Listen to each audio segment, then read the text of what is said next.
I think if I died tomorrow, I'd be happy. Good. I'd be happy. I Good, think I've you're worth achieved more to me dead.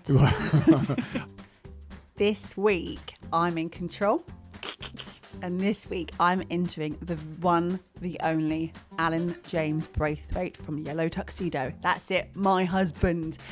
This week's fascinating for me because Alan is clearly, out of the two of us, the most dynamic, enigmatic force of nature. And I was really keen to interview him this week to find out why he's like that. Before we get into the crux of it, again, thank you so much for being here today and for listening. Please, please, please, if you're not yet subscribed to the podcast, please do that. We'd love you forever. And leave us a comment. Let us know what you think about today's episode. Right, let's get into Alan Braithwaite. You ready? Yeah. Okay. Well, born ready, Emily. Born ready. You know this will be kept in, don't you? Yeah. You're the one editing the video. Yeah. Of course you are. Alan Braithwaite, it is your turn. Yes. Are you ready?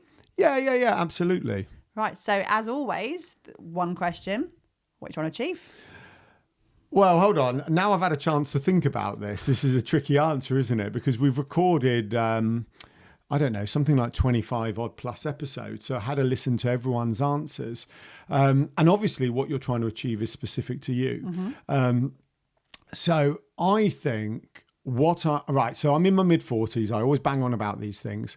I think... in your mid-40s and you grew up in the 80s in Andover. Yeah, and I love the 90s. There we go. Yeah. I'm an open book. I think what I'm currently trying to achieve, and for me, this is not about the business, right? But there are business stuff within that.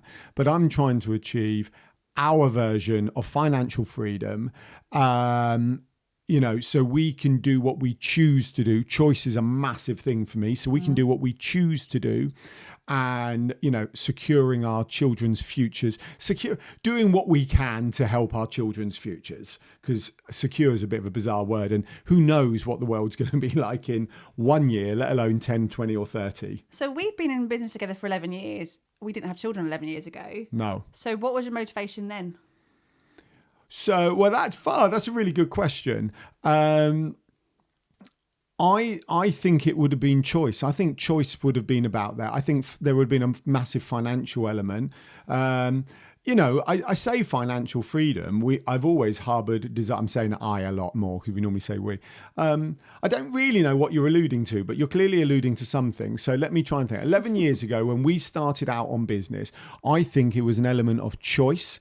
I think desires to be multi-millionaires, like rich. We wanted to solve that. Mm-hmm. I certainly don't come from a rich childhood. I'm going to say humble. I mean, my parents never went. I didn't go without. I never went without. But I certainly wouldn't say we were rolling in it. Far from it. So I think I was trying to buck the trend. You know what? All those people who've gone, I wanted to stick two fingers up to the naysayers. Not in I've had lots of naysayers to say things, but in that, you'll never be rich type thing. And it's like, actually, I wanted to prove the system wrong. Yeah. I think it's more about it. I wanted to. I find that about you a lot, actually, Alan. And you say things like that. And you say, I grew up in the 80s Andover. And you said you came from a humble background. Really, you've always... and managed to achieve whatever you've set out to do. And that is true. But I always sometimes think that you almost feel like you have something to prove with people. Would I be right in saying that? Or not to people? So if I'm trying to prove myself to anyone, it will be myself and the system. So therefore, I couldn't give a monkeys about anyone else in this equation, in this specific instance. So if I am trying to prove anything, it's to myself and the fact that the system can be changed. But what are you trying to prove to yourself? That I can achieve. I have this. Oh, okay. This is an interesting direction, I guess.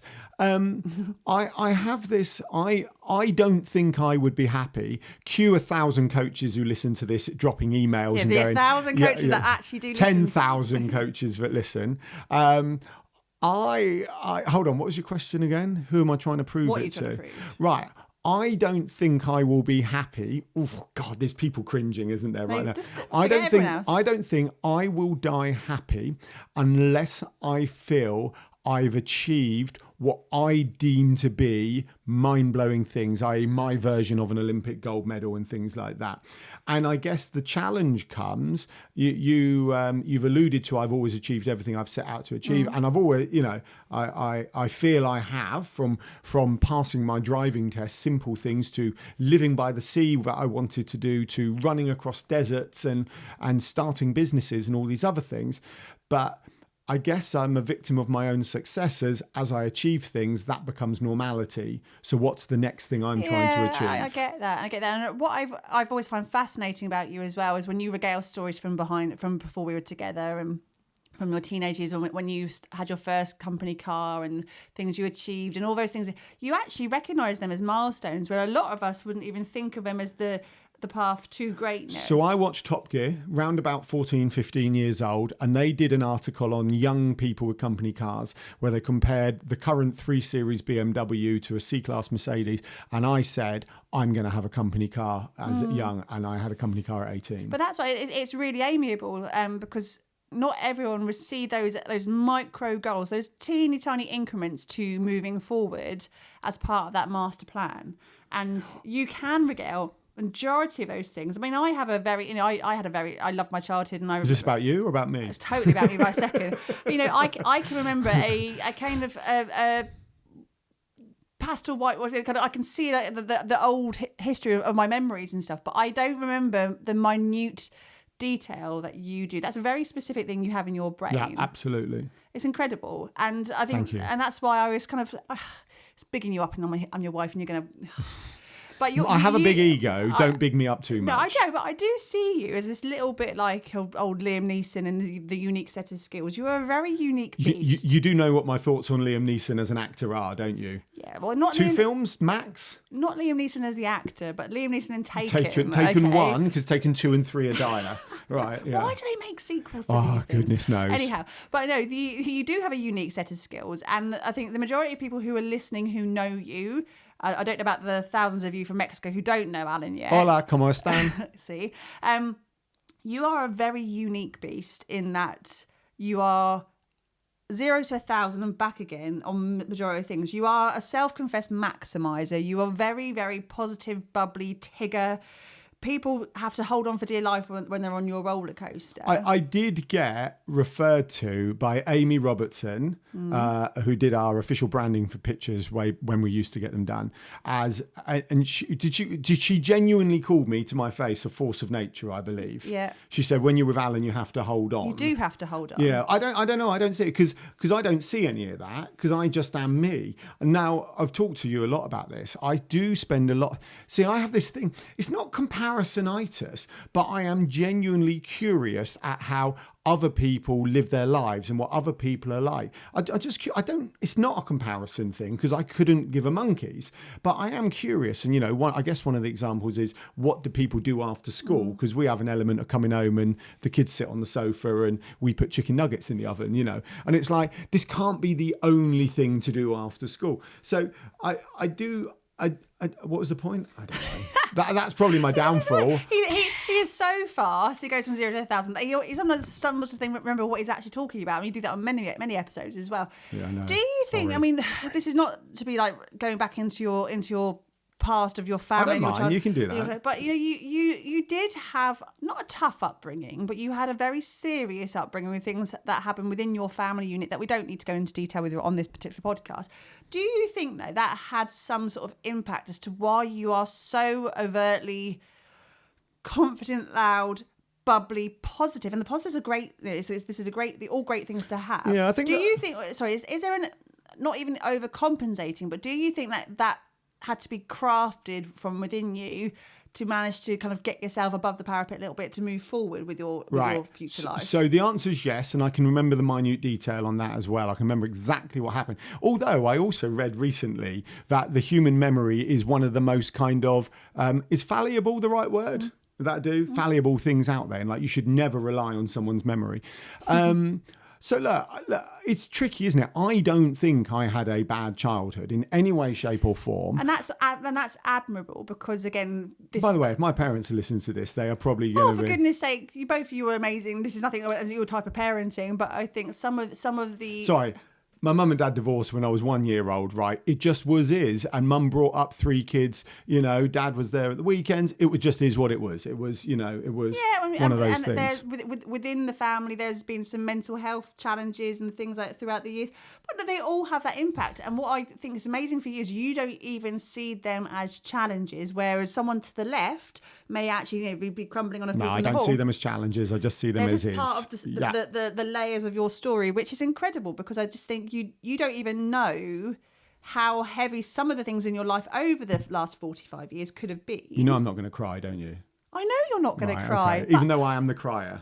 I just find it fascinating how, for one person, those layers of challenges could be absolutely crippling. And for you, you've turned them into your superpower of being this amazing ball of complete energy. Thank you.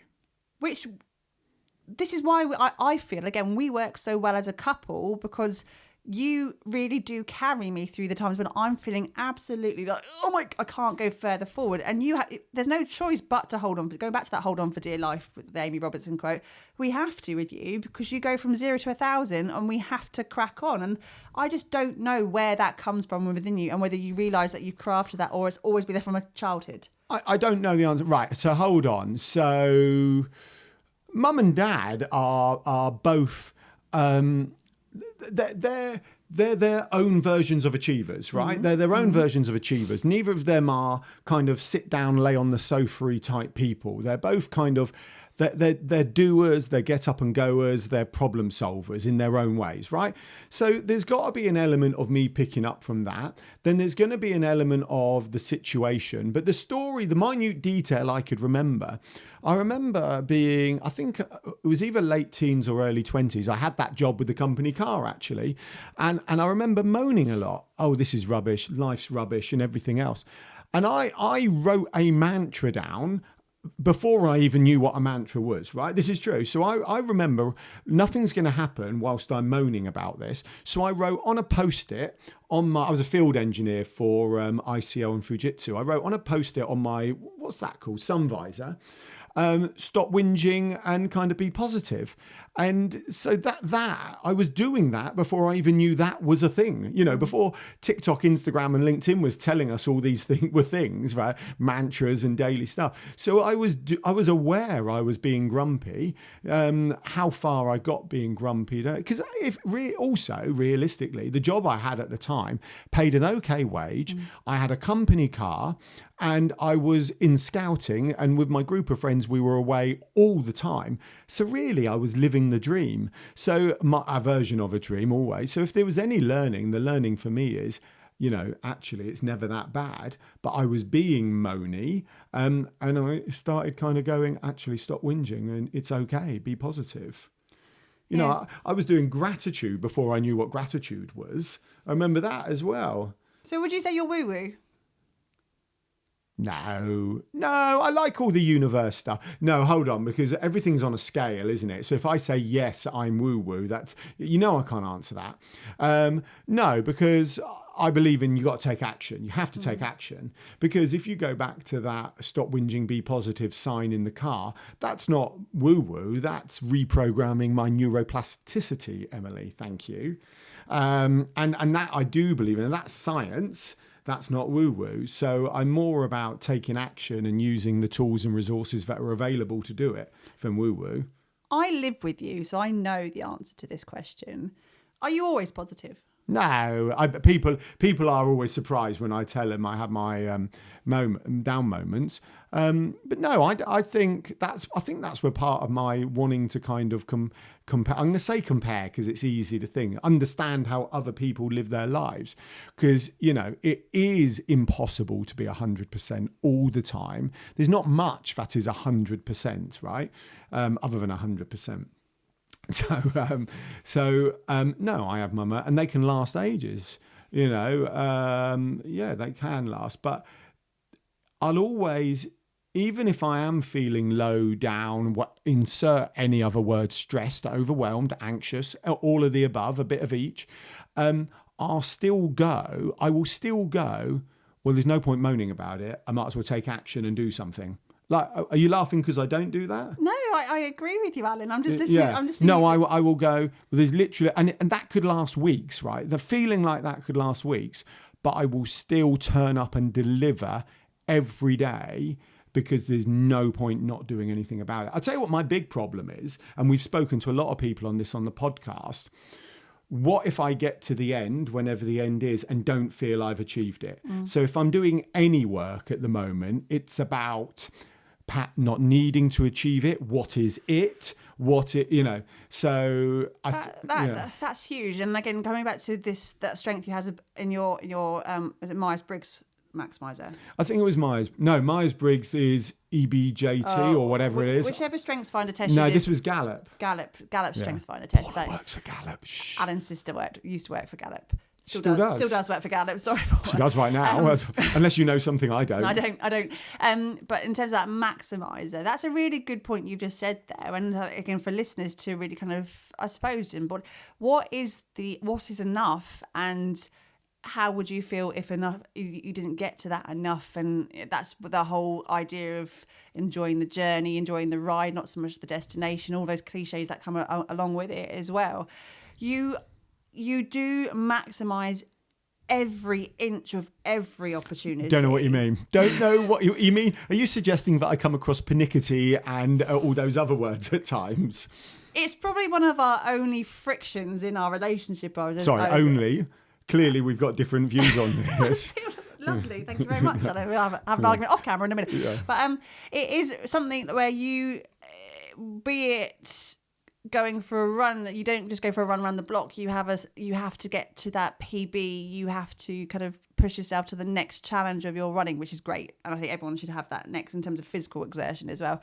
When it's designing something for social media, whether it's about understanding an event, whether it's about going for a family walk to the forest, and what can we do to maximise every opportunity? Let's go geocaching at the same time and try and make sure every minute of that hour is filled. And I think it's... Do you ever feel that sometimes that doesn't allow you just to relax and enjoy the moments? Yeah, probably. But so hold on. There's as always, there's a couple of schools of thoughts, isn't there? So one of the things I know you've not just said, but I could mention is like, if I wake up on a Saturday, so to speak, not having planned something to do, I'm a nightmare, right? I'm an absolute nightmare. I can kind of get by if I go out for a run, and then I probably have to have a chat with myself and go, it's okay just to hang out with the kids, right? But if I choose to do nothing, I'm absolutely right as rain. So I think there's an element of choice. There's an element in my head of there's one life, I need to live it. I probably sit down doing nothing more than I've ever done before, but that's been driven by the kids, because the kids want to sit down and watch TV sometimes. And I'm like, well, I can keep doing stuff, or I can sit down with the kids and spend quality time with them, or, doing something with them. So a lot of that's been driven by the kids. But I don't know. Does that answer it? It will for now. It will for now. My next question to you, something I've been bubbling and thinking about, and we don't always ask this with our guests either, is... I'm really nervous if you spent time thinking. No, this is a big deal for me to interview you and have this space where we're not in having a guest to chat about. We have to think about what we talk, because it's otherwise it's very curated. And I was thinking about how I could get stuff out of there that you wouldn't necessarily answer to me, but we've got a camera and you can't say no to it. That's fine. So we've been working together since 2012, and we've had several businesses, and we've had several challenges, both personally and businessly. What would you say has been our biggest challenge, our biggest hurdle that we've had to jump over in either personal or business? Our biggest hurdle in the past decade or so of entrepreneurship? Yeah. Well, so this is where, going back to like it just is. So for me, a lot of it just is, right? So I don't see it as a hurdle. The thing that sits in my head is finances, right? That's the thing that sits in my head. And I think that's why I want to solve that massively, because through, redundancy and businesses not going in, and, when we did Bailey Bell Tents, we looked to franchise it and then we pulled it, but we'd kind of planned on growing a franchise and it's like, oh poop, we need to start again. So the finances sit there. But when I was, funny enough, I was literally thinking about this on my run this morning. When I look back with retrospect and hindsight at the past 11 years, finances doesn't even factor in. It doesn't even factor in because we've still got a roof over our head. We've still got a family who love us. And when, does that make love? That makes sense. We're still amongst loved ones. But when I look back at the past 11 years, I don't see any specific challenges. I see we've had a fantastic adventure. If you knuckle down into the detail, there'd be illness, there'd be health issues, there'd be a house sale, there'd be lockdown, there'd be all these things. Genuinely, hand on heart, Scouts Honour, and Scouts Honour is the biggest thing I can do. I don't see any of that. And that's I see an absolute adventure we've been on. That is why I asked that question, because I knew that would be your reply. Because we've argued about this, haven't we, about lockdown. I look at lockdown and when we had family time. You were made redundant, big thing, right? We sold our house and had a bit of a struggle with in terms of our living situation. I think the polite thing is we made a mistake, but we always learn. I think that's what we say there. Nutshell, we went to try and we sold our house, had some equity in the house, invested in the business with a view to at some point with our events business have an outdoor wedding venue. That's what we did. Then COVID happened. It didn't happen. Things happen, but that was a hurdle. We had COVID. We lost 100% of our revenue. We've had a sick child. That one sits with me, but I only think that's, sorry to interrupt, but it is about me, not you. You've got yours. No, I'm shutting down. Oh, okay. But in terms of these things that at the time, in the moment, were incredibly stressful, and I remember the conversations we had in the minute, in the time, living it at that time. They were testing times, but I don't call them rose tinted glasses. I'm happy with rose tinted glasses. But that is something I wish I had more of, and I wish more people could embody like you do, is that when you look back at these things that happened over the last 11 years, you never say that was challenging. No. You just put that as part of the layer of the chapter of life, and that's what it is. Yep. And I don't know how you do it. I don't know. I'd like it to be easier. I'd love our story to be, we sold our house, we went all in the business and we made £1 million in 18 months. I would love that to be our story, but that's not our story. But our story and our adventure it just is. I don't know. It just is. It might be because I can't do anything about it. Mm-hmm. It might be all those. But genuinely, when I look back, I think of parties in the garden. I think of going to the park. We used to do parks on tour. We would drive round to parks and see how many different parks we could take the kids to. We just used to do all these simple things. But a lot of that, and we're still not minted. We're still not out the woods, right? No. But a lot of that was because we were trying to save money or whatever. But actually, I just look at it as, it's like my childhood with my mum, because I lived with my mum when we were growing up, saw my dad at the weekends and that.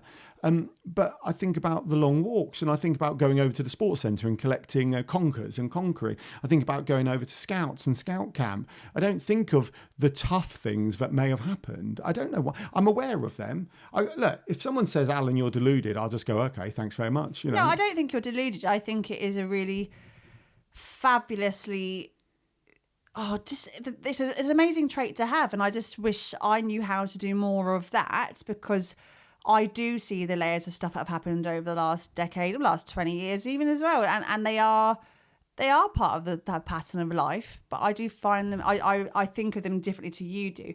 But I also think then, if you bring that back into our business and what we do now with the Digital Circus and Yellow Tuxedo, do you think that ability, that super skill you have to not let the shit hit the fan kind of affect you in that way, helps you to move our clients fall a little bit, because things happen to everyone all the time, right?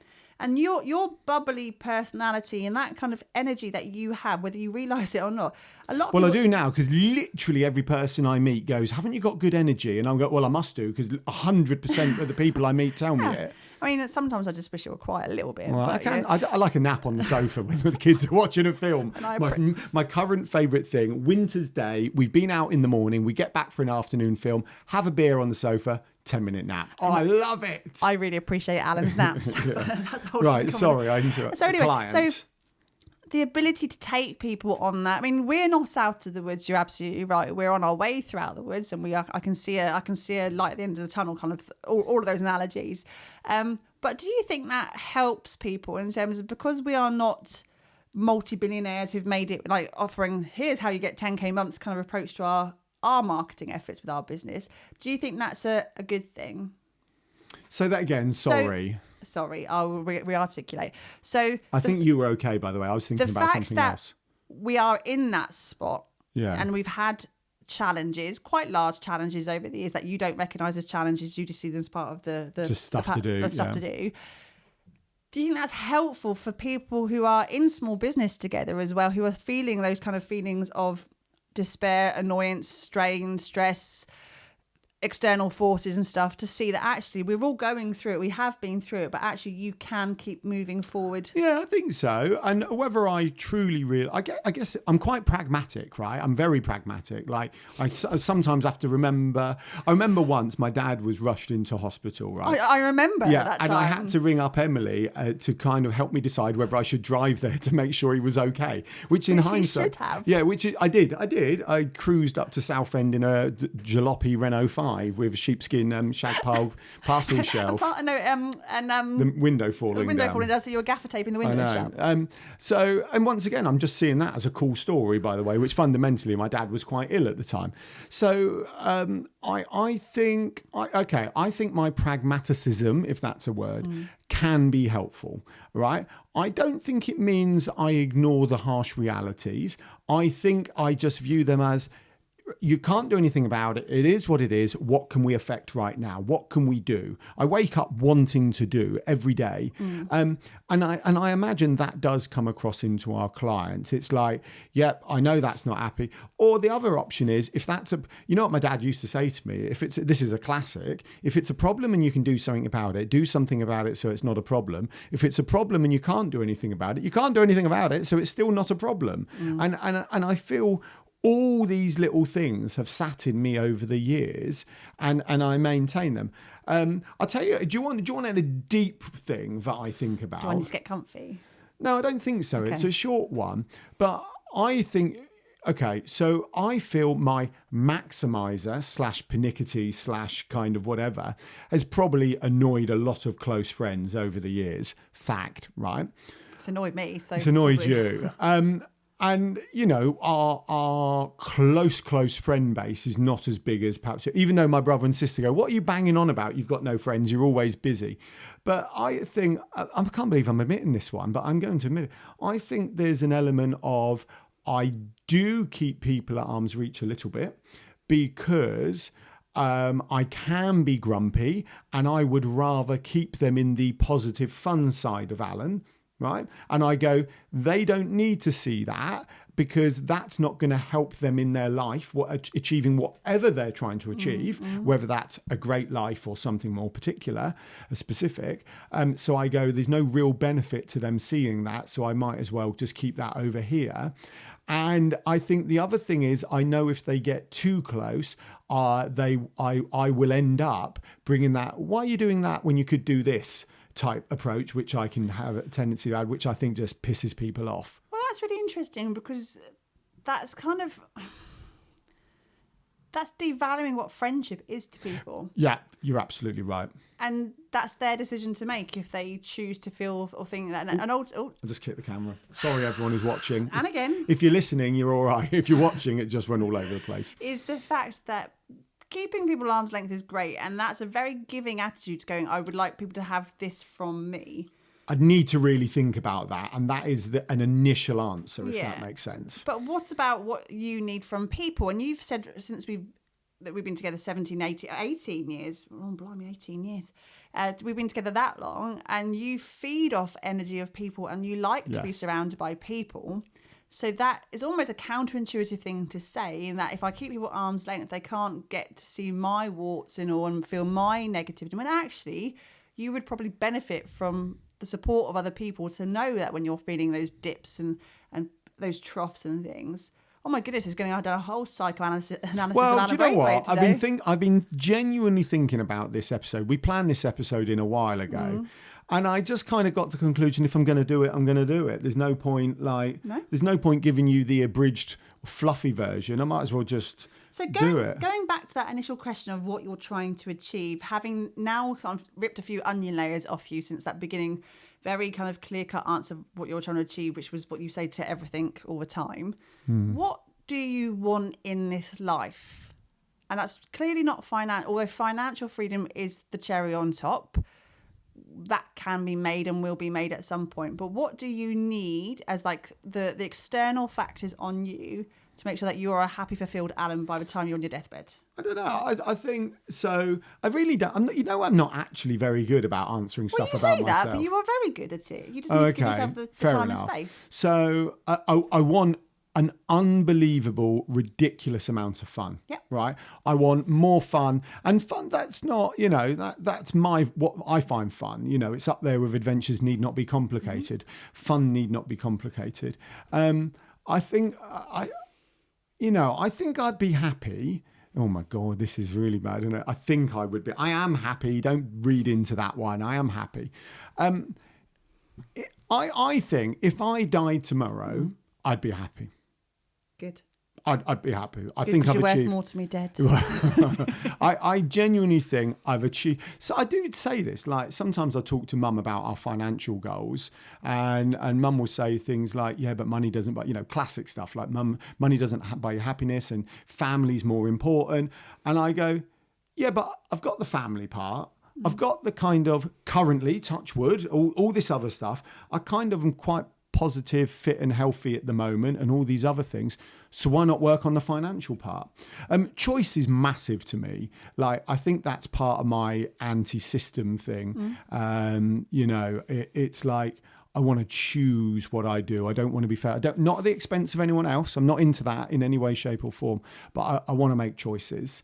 I remember once I went to Goodwood Festival of Speed and saw I saw other people. I was about to label them and realise how wrong that. I saw other people in the kind of exclusive zone.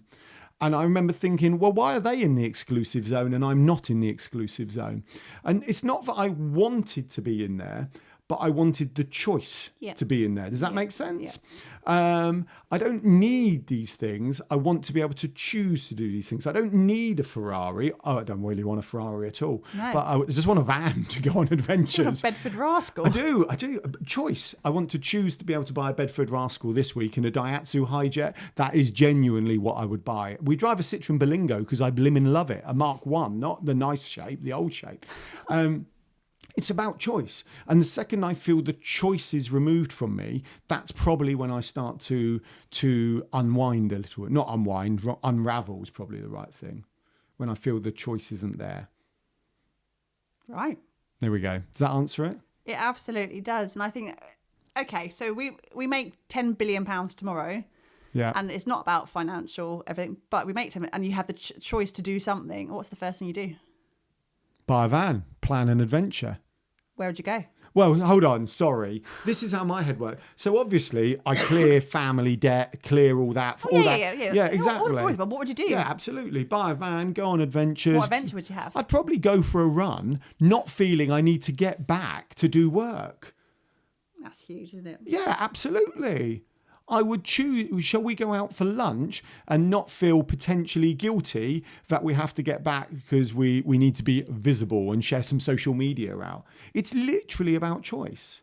Yes, I want to go to Bora Bora and all these other things, but I also just want to, go, actually, the kids are at school today, so I'm going to spend Saturday and Sunday with them. So I'm going to go on a 40k jaunt along the South Downs today, and that won't impact my time with them. And I can do that because the business doesn't need me to need in inverted commas, obviously, everyone, need me today. It's about 100% about choice. So basically, keep carrying on, get it done. Get the job done. Maximise this opportunity. Make sure we're there. Maximise it. Well, by be pernickety. Right. Okay. I could honestly ask you questions all day because this is fun. Can I just say one thing? I think this is me being defensive if I'm really kind of looking into... Well, don't be defensive. Well, I think I just want to reiterate, if I've not mentioned it, how important the people element is. Yeah. It's so... I know it's not about us as a business, but if we were billionaires and we owned our own desert island, we'd be bored. Because we would be, because we weren't interacting with people, we weren't feeding off them, we weren't sharing what we know how to do with others to potentially help what they're trying to achieve. And we've always said this, even when we reach our version of our financial goals, and they are important. If you're sitting there going, this money thing's really important to them, yeah, it is. But it's not the be all and end all. It really isn't. I think it will just change how we share what we can do to potentially help others. The thing I keep taking from listening to, and you've just said that several times now, it is that choice, and financially free sounds on it, and those who say you don't need money are usually the ones who have money, but hey, but it's the choice to be able to do what you want, and that's not to say you want to live on Millionaire's Island, but to be able to take those breaks when you want to and not feel guilt. Yeah, exactly. I think Ali Abdaal, YouTuber, I get his newsletter and it's really interesting, and I'm thinking of something I could do similar because I find it so interesting, and like, what could my version be? He says he was a junior doctor, grew a YouTube audience, I don't know, 4 or 5 million, something like that. Now making money, etc., right? I hate him. No, we don't. we love him. But he says he now hangs around with multi-millionaires up, and they all discuss at what point do they feel no more money made a difference. Right, so at some point, earning up to X point made a difference. After that, it doesn't really make a difference. And it's not actually that, I can't remember the number. I'm going to say 1 million, right? Because I just can't remember. It's and they say no more happiness. And by their definition of happiness, they're removing problems. So when the car breaks down, they just ring up and it's fixed, rather than what cards is going on. Oh, the savings have gone down. It's you're not thinking about it. Yeah. You're freeing up time in your head. That's what you're doing. You're not buying happiness. You're freeing up space, right? And it's like, what point? And they say it's not actually that high. Well, make sure you put this in the show notes for people who watch to this point. Well done. Thank you very much. Love you. Make sure you put what that number is. I think I've got to remember that. Or go and search down Ali Abdaal, actually. It's absolutely worth it. I find his newsletter better than his YouTube channel nowadays. Controversial. Yeah, there we go. Anyway, Alan, come on. We are coming towards the end of the podcast. So we started with the standard Digital Circus Live question. We're going to finish with the standard Digital Circus Live question. And that is, put an arm around yourself. Go back to, 16 when you're working for... Fujitsu, 18 Fujitsu. ICL then got bought out by Fujitsu. Yeah, field engineer. Back then, fixing way tills. Back then, when you were a mere lad, and go, Alan, what are you going to say to him? Easy. Now, factoring in everything is what it is, I'm relatively pragmatic. My answer, 100% would be invest. Oh, you've gone to that way again. I have. I'm really sorry. Look, I need you to understand that money is not that important. If I tell you, if I died tomorrow, I would be happy. But I just can't get my head past removing some of those things. I just can't get my head past, right? And a lot of our challenges have been driven by finances, right? Fact, when COVID came along and we lost 100% of our revenue, that's a financial thing. And I just need to reiterate, it is not the be all and end all. But if I'm happy with my life, I believe it is what it is. I've got the love of my family and the love I give you and them, right? If I'm happy with all of that, and I'm at with life just plays its adventure, there's only one thing left for me to remove from that equation, because it is a fundamental. So if the answer's not invest, the answer will be don't bother with any of it. That's the flip side, right? The one answer is invest and solve that. The other answer would be, don't worry about it, Alan. Just buy a tent and go and live in a field. Or done that, but that's another story for another day. Alan Braithwaite, the Weymouth years. Yeah, the Weymouth years. Moved to Weymouth, live in a tent. Loved it. Do you? So we are closing, but I think that as a message to what you do to yourself. Do you think that's why? I mean, we have 3 young'uns, and Ben's our 8-year-old at the time of recording. He's interested in making money, and why you're starting that with him now? Yes. So I feel I've just said that. I've just said this, and we've said this about 5 times. Life is what it is. Okay, so we can't do much about that. Obviously, you can affect it, and you can choose. You can choose to go left or right today, right? All that sort of stuff. But fundamentally, those choices are in the moment, and you can go. I'm going to go left tomorrow. But you know what I mean? They're in the moment, right? So everything I look at, everything I kind of look around and what's going on, I just feel that if I had answered that financial thing at a young age, I'm not saying we wouldn't be doing Yellow Tuxedo, but it would be a very different version of Yellow Tuxedo. A lot of what we do is sometimes driven by, revenue, turnover, profit, and all this other stuff. And wouldn't it be nice to remove it? And we've said this a lot. I want to give so much to charity, so much to other people. I want to take as many people along on the ride as I can. Fact, we've always said that's why we only ever recruited friends. Get your own shipping order first. Well, you've got to get your own shipping. And I believe that in leadership. I believe that in fitness. You have to get your own shipping order before you can then support others. As a leader on expeditions, you can't properly lead your team if you're not looking after yourself. And I just feel that that's kind of a metaphor for life, or not really a metaphor, is it? It just is. It's a message for life. It's a message for life. Right, Alan, thanks. Yeah, thanks. Alan, thank you very much. Bye. No, don't say bye. Oh, bye. Thank you, my pleasure. Because I know you were going to be a bit awkward about me asking you questions today, but you've done it all right. Thanks very much. Thank you. I was going to carry on. See you later, everyone. Bye. Bye.